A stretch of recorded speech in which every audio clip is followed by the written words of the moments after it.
Hi there. Welcome back to another little mini episode of MacGyver's Workshop. While we are on our house building project, and we got a few things going at the same time. We're building our deck out back, our porch, and where she saw that, and working on some of the electrical stuff. But we also got some drywall started, and I'll let you check that out. So we've got, this is the pantry. Of course, we haven't started our mudding yet. We're still in the process of hanging it. But let me back out of here so you can kind of get a visual on it. So we got that done this weekend. And we've also got the master bedroom closet. We got that all drywall hung in here. And for all you haters, go out there and say, why'd you hang the top sheets vertical? And it's so us old people didn't break our backs. Now we know it's going to be a little more problematic when it comes to mudding, but live and learn. I'm imagining that the mudding is going to be the difficult part, so we'll in these tight quarters here, it was just easier for us me and Tammy to stand them up like that. But out here in the room, master bedroom, we'll, on the big wide open walls here, we'll run them horizontal like they usually do. And now as I told y'all before on Facebook, we're using 5/8 drywall, and boy is that stuff heavy. Yeah. So we got our trusses on 24-inch centers, so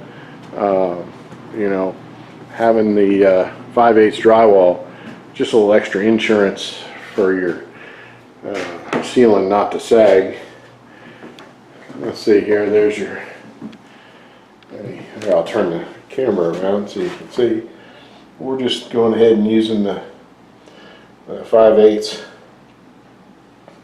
all around for sound deadening as well, because we have a railroad track that runs right behind the house. So, but anyway, as heavy as that drywall is, we've got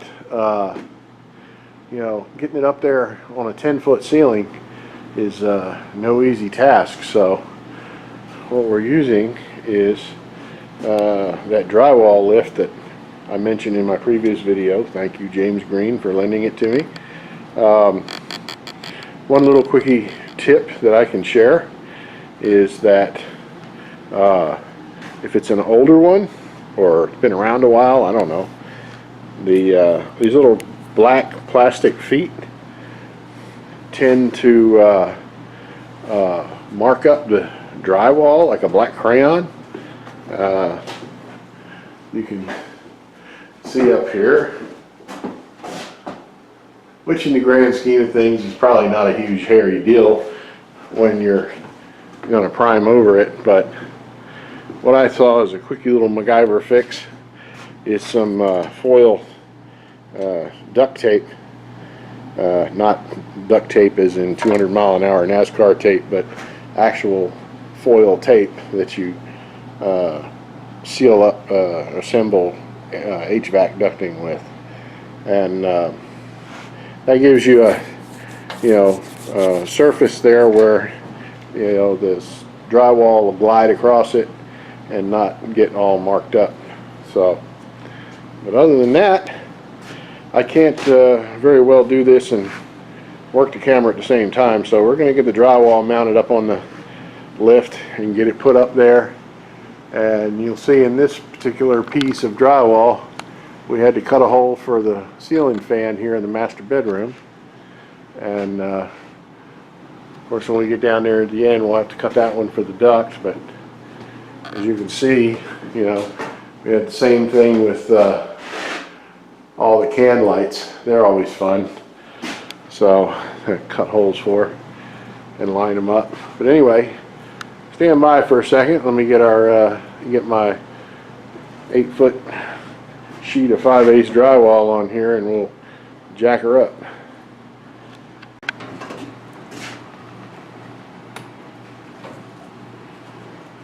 Alrighty.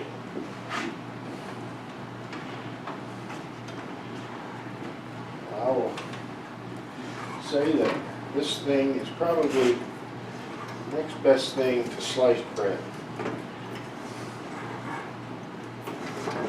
Just kind of work the little wheel here while this thing cranks up. This sure beats the heck out of trying to stand up a 5/8 sheet of 5/8 drywall.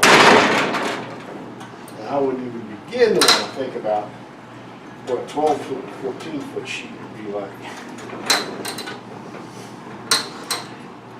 It's really just a very simple mechanism. A cable and some pulleys.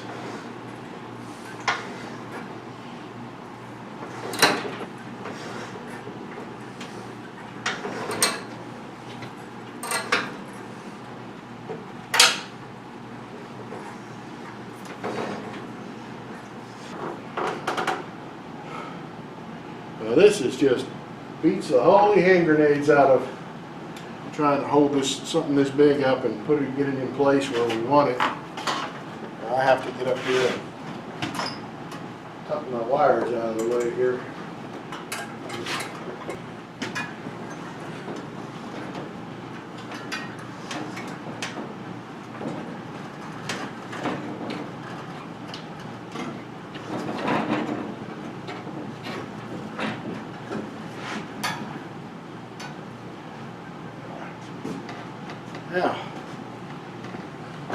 Now we can get up there and tweak it around into position and start getting some screws in there.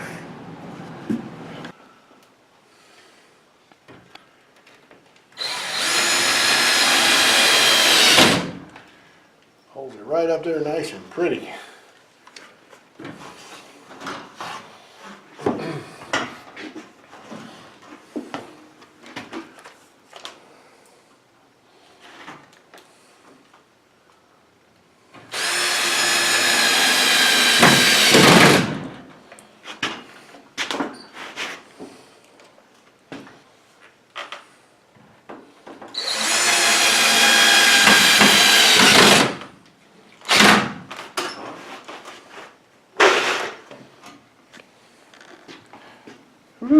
I'll hang my hat there.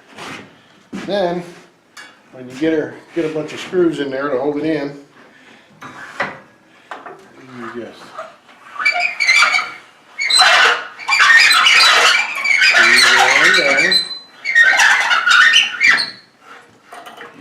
don't forget to put your hook up there. Nice and squeaky. Extra noisy. Put your outriggers in. Bump your head on them. Get out of the way for the moment. And there you have it.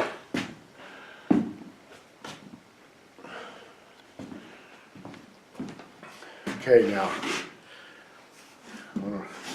I'm going to gloat a little bit here because most folks sit there and, you know, they'll take like a rotozip and half screw the thing up and then zzz around whatever they got to make a hole for.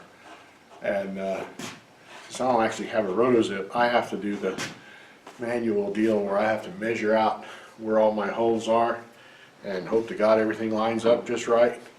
So that's a 4 1/4 inch hole and a 4-inch fixture box. So we're doing good there. So anyway, that's pretty much it for this little bit. We'll bring you up to speed later as we get some more work done. So stay tuned and thanks for watching.